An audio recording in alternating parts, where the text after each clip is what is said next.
இசை என்னோட பேரு தினேஷ். எனக்கு இப்போ 20 வயசு ஆகுது.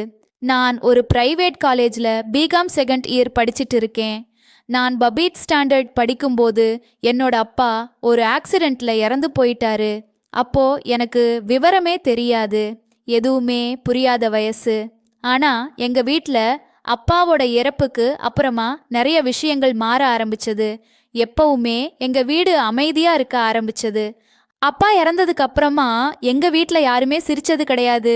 எனக்கு அம்மா இருந்தாங்க, அவங்க தான் எனக்கு எல்லாமே.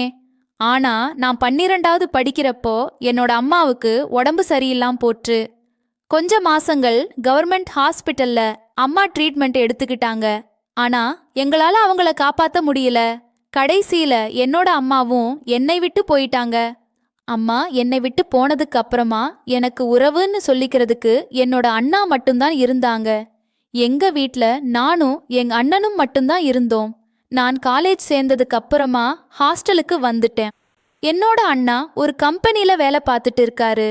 ஒரு அப்பா மாதிரியும் ஒரு ஃப்ரெண்டு மாதிரியும் என்னோட அண்ணா என்ன கேட்டாலுமே வாங்கி தருவாரு. 2 வருஷமா நான் ஹாஸ்டல்ல தங்கி தான் படிச்சுட்டு இருக்கேன். ஆனா ஹாஸ்டல் வாழ்க்கை எனக்கு சுத்தமா பிடிக்கல. அங்க சில ஃப்ரெண்ட்ஸ் எல்லாம் எனக்கு கிடைச்சாங்க. அவங்க கூட பழகணுமேனு பழகுனேன். அந்த பழக்கத்துல எனக்கே தெரியாம சில தவறான பழக்கங்கள்ல நான் சிக்கிக்கிட்டேன். அது கெட்டதுன்னு எனக்கு தெரிஞ்சாலும் சூழ்நிலைகள் என்னை மாத்திருச்சு. அப்படிதான் ஒரு நாள் லீவு கிடைச்ச வீட்டுக்கு வந்தேன். மூச்சு விட முடியாம இருந்த அந்த ஹாஸ்டல் சுமையிலிருந்து தப்பி வர மாதிரி வீட்டு கதவு கிட்ட போய் தட்டினேன். அண்ணன் அண்ணி இருந்தாங்க. கதவை திறந்த உடனே அண்ணன் என்ன பார்த்து, ஏண்டா தினேஷ், நல்லா இருக்கியா, இப்படி இழைச்சு போயிட்டா அப்படின்னு சொல்லி கேட்டாரு. ஹாஸ்டல்ல நல்லா சாப்பிடியான்னு கேட்டாரு. நானும் எப்பவும் போல அப்படி இல்லைன்னே, நான் நல்லா தான் சாப்பிட்றேன் அப்படின்னு சிரிச்சுக்கிட்டே சொன்னேன். அப்புறம் கொஞ்ச நேரம் என்னோட ஃப்ரெண்ட்ஸ் பற்றியும் என்னோட ஹாஸ்டல் வாழ்க்கை பற்றியும் அண்ணா சின்ன சின்ன விஷயங்களை கேட்டுக்கிட்டே இருந்தாரு. ஹாஸ்டல் பரவாயில்லையா, எப்படி மனசுக்கு நிம்மதியா இருக்கா அப்படின்னு கேட்டப்ப நானும் நல்லா இருக்கனே அப்படின்னு ஒரு சிரிப்போட சொன்னேன். ஆனா அண்ணி அங்க இருந்து பார்த்துக்கிட்டே இருந்தாங்க. சரி, வெளியே இருந்து பேசுனது போதும், உள்ள வந்து சாப்பிடுங்கன்னு கூப்பிட்டாங்க. ரொம்ப நாளைக்கு அப்புறமா நானும் என்னோட அண்ணாவும் ஒன்னா உட்கார்ந்து சாப்பிட ஆரம்பிச்சோம். சாப்பிட்றப்ப என்னோட அண்ணனோட முகத்துல ஏதோ ஒரு சோகம் இருந்த மாதிரி எனக்கு தெரிஞ்சது. அவரோட கண்ணல ஏதோ கவலை தெரியுதேன்னு தோணுச்சு. உடனே அவரை பார்த்து கேட்டேன், ஏன் அண்ணா முகம் ஏதோ சோகமா இருக்கு, ஏதாவது பிரச்சனையான்னு கேட்டேன். அவர் கொஞ்சம் சோகமா, என்னதான் சொல்றது தினேஷ், எல்லாம் கடன் பிரச்சனை தான். அப்பா வாங்கின கடன் எல்லாமே நாம தானே கட்டணும். அதுல வீட்டு செலவு மாச வாடகை கையில இருந்ததும் போச்சு அப்படின்னு சொல்லி புலம்பிக்கிட்டே இருந்தாரு. அவர் அந்த மாதிரி பேசுறத கேட்டதும் எனக்குள்ள ஏதோ ஒரு தூண்டுல, அண்ணா நீங்க எனக்காக இவ்வளோ கஷ்டப்பட்டு என்ன படிக்க வைக்கிறீங்க, நம்பிக்கையா இருங்க.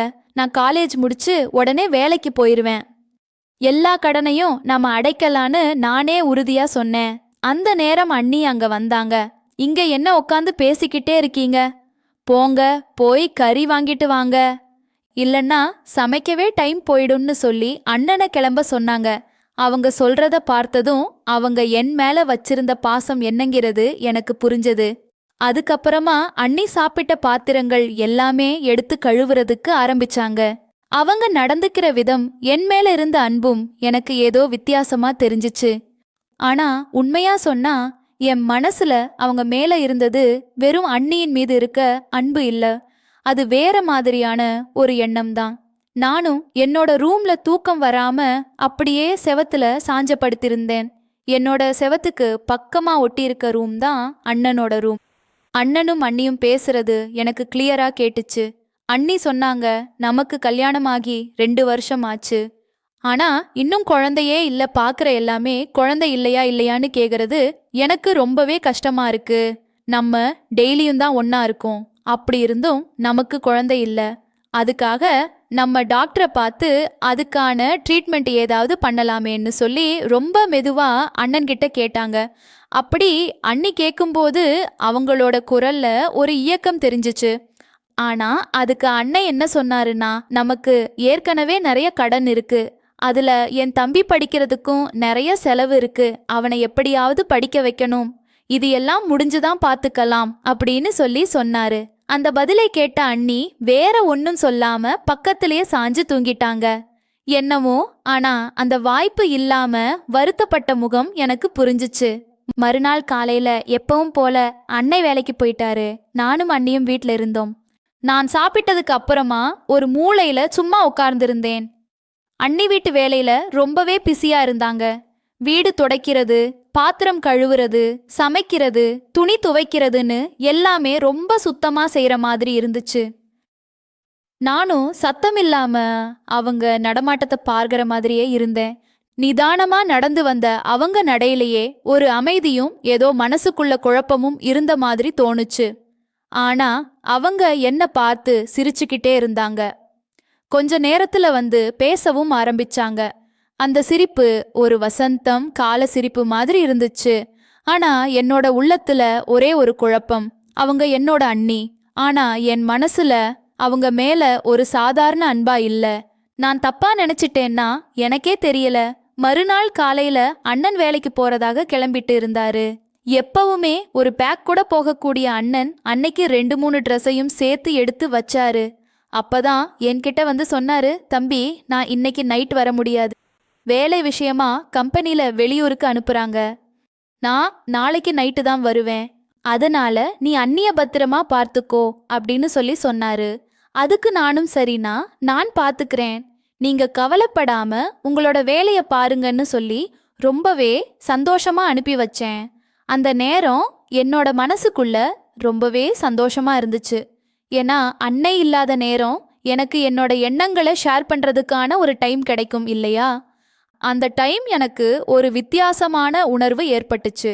அன்னைக்கு சாயங்காலம் நான் வீட்டு வாசல்ல உட்கார்ந்து ஏதோ ஒரு யோசனையில இருந்தேன். அப்ப அண்ணியும் என்கிட்ட வந்து, இன்னைக்கே உங்க அண்ணா வரமாட்டாரு, நீ சாப்பிடுறன்னா சொல்லு, உனக்கு என்ன வேணும்னு சொல்லு, நான் சமைச்சு தாரேன்னு சொல்லி சொன்னாங்க.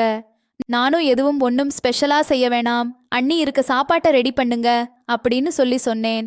அதுக்கப்புறமா நாங்க 2 பேரும் அந்த சாப்பாட்டையே சாப்பிட்டோம். அண்ணி சமைச்சது எப்பவும் மாதிரியே சுவையா இருந்துச்சு. சாப்பிட்டு முடிச்சதுக்கு அப்புறமா நான் என் ரூமுக்கு போய் உக்காந்தேன். அவங்களும் அவங்க ரூமுக்கு போய் தூங்கிட்டாங்க. வீட்ல ஒரே அமைதி. ஆனா என்னோட மனசுக்குள்ள ஒரு அலையோட்டம் தொடங்கிச்சு. எனக்கு தூக்கமே வரல. 1 மணி நேரம் சும்மா யோசிச்சுக்கிட்டே அப்படியே உட்கார்ந்திருந்தேன்.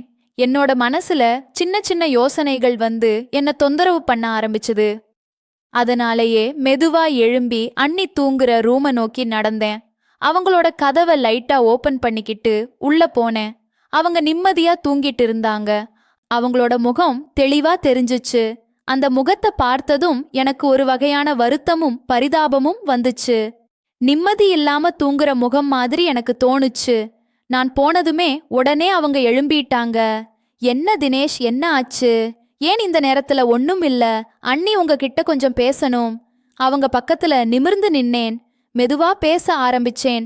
அண்ணி நேத்து நைட்டு நீங்களும் அண்ணனும் 2 பேரும் பேசிட்டு இருந்தது எனக்கு கேட்டுச்சு.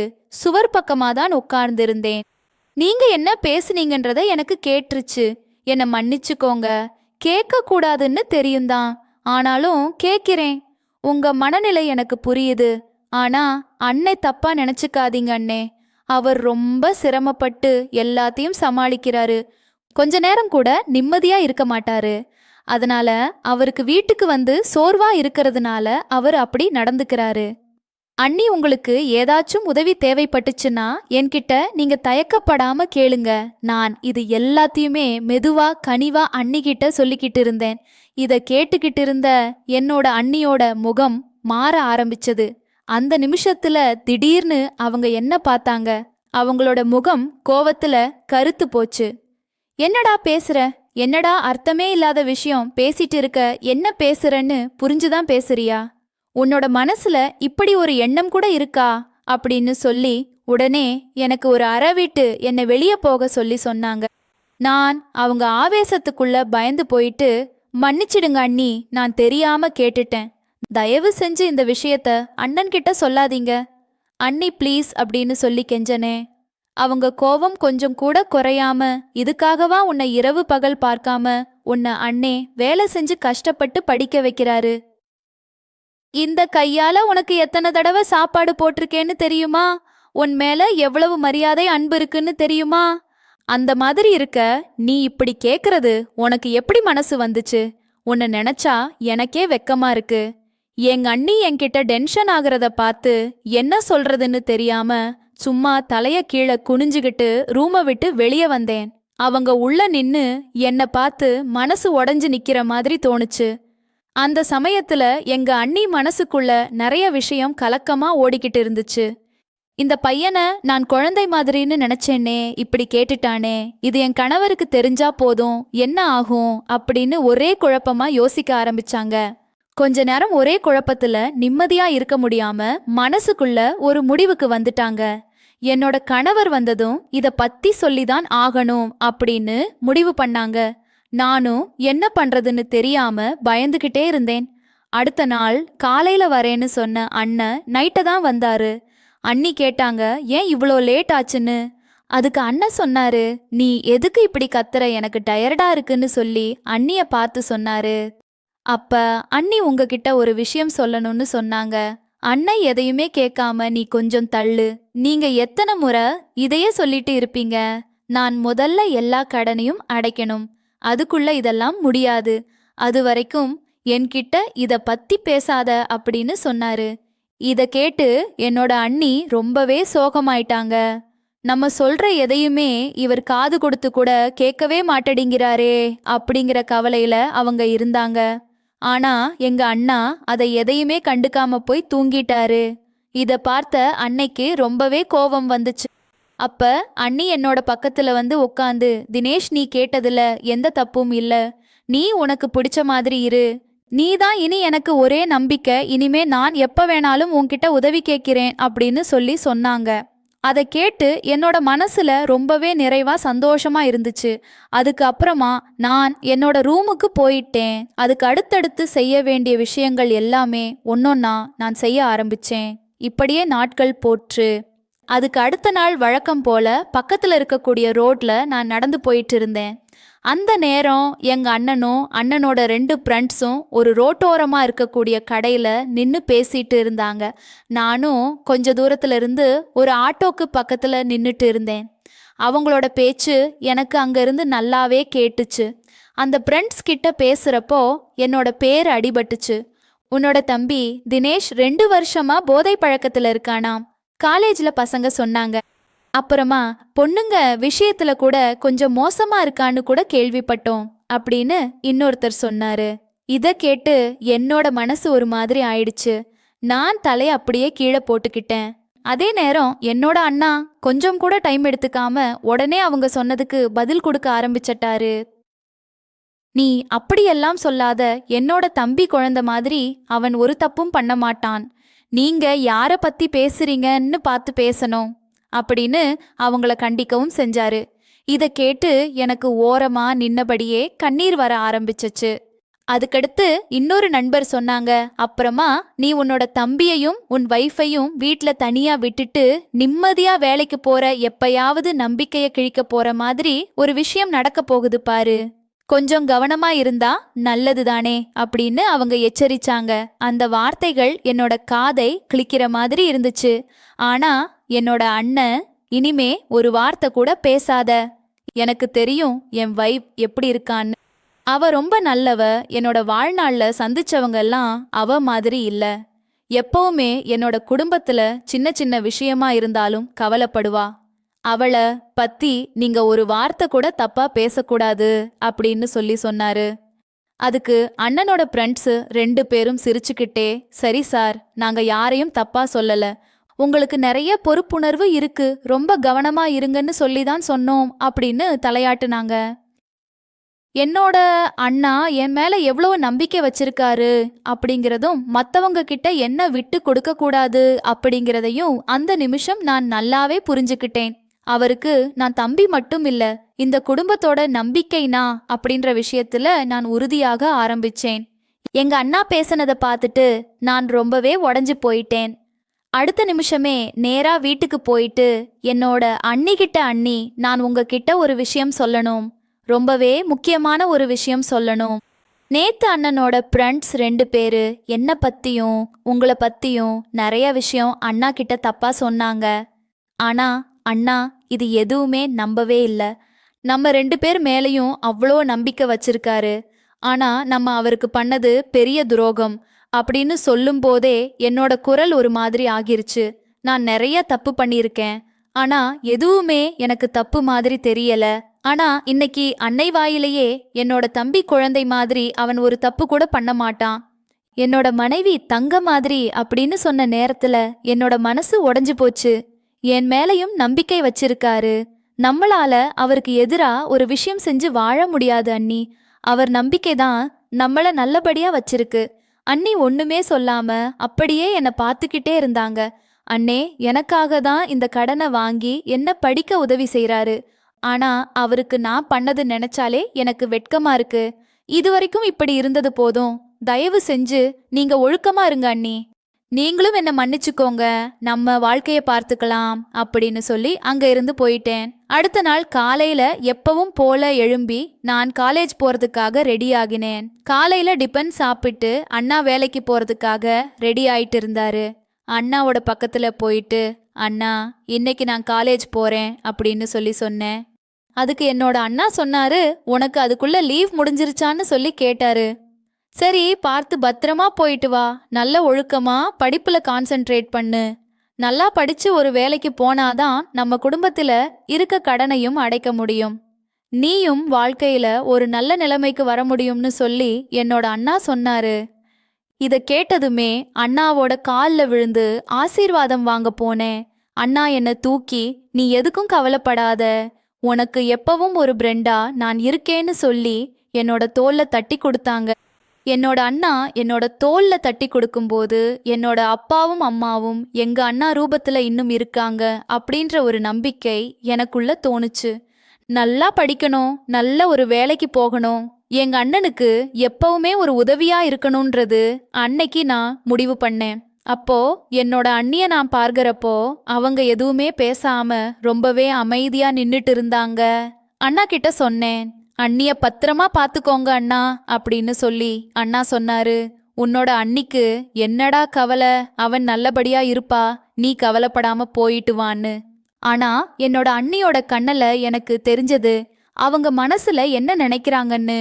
அவங்களுக்கு குழந்தை இல்லையே அப்படிங்கிற ஏக்கம் எனக்கு என்னோட வயசோட கோளாறு. ஹாஸ்டல்ல இருக்கும்போது பசங்க கூட சேர்ந்து பழகுன தவறான பழக்கங்கள் என்னையும் அண்ணியையும் தவறு செய்ய வச்சச்சு. ஆனா என்னோட அண்ணா எங்க மேல வச்ச நம்பிக்கைய காப்பாத்தணும் அப்படிங்கிற ஒரு விஷயம் எங்க 2 பேரோட தவற திருத்திக்க ஒரு வாய்ப்பா அமைஞ்சிச்சு. நானும் என்னோட காலேஜோட படிப்பை கண்டினியூ பண்ண போயிட்டேன். என்னோட அண்ணி என்னோட அண்ணா கூட சந்தோஷமா வாழ ஆரம்பிச்சாங்க. நான் போனதுக்கு அப்புறமா ஒரு 3 மாசத்திலேயே அந்த நல்ல செய்தி எங்க வீட்ல வந்துச்சு. எங்க அண்ணி எதிர்பார்த்த மாதிரியே ஒரு குழந்தை எங்க அண்ணி வயித்துல உருவாச்சு. இதுக்கப்புறமா எங்களோட வாழ்க்கை ரொம்பவே சந்தோஷமா ஆரம்பிச்சது.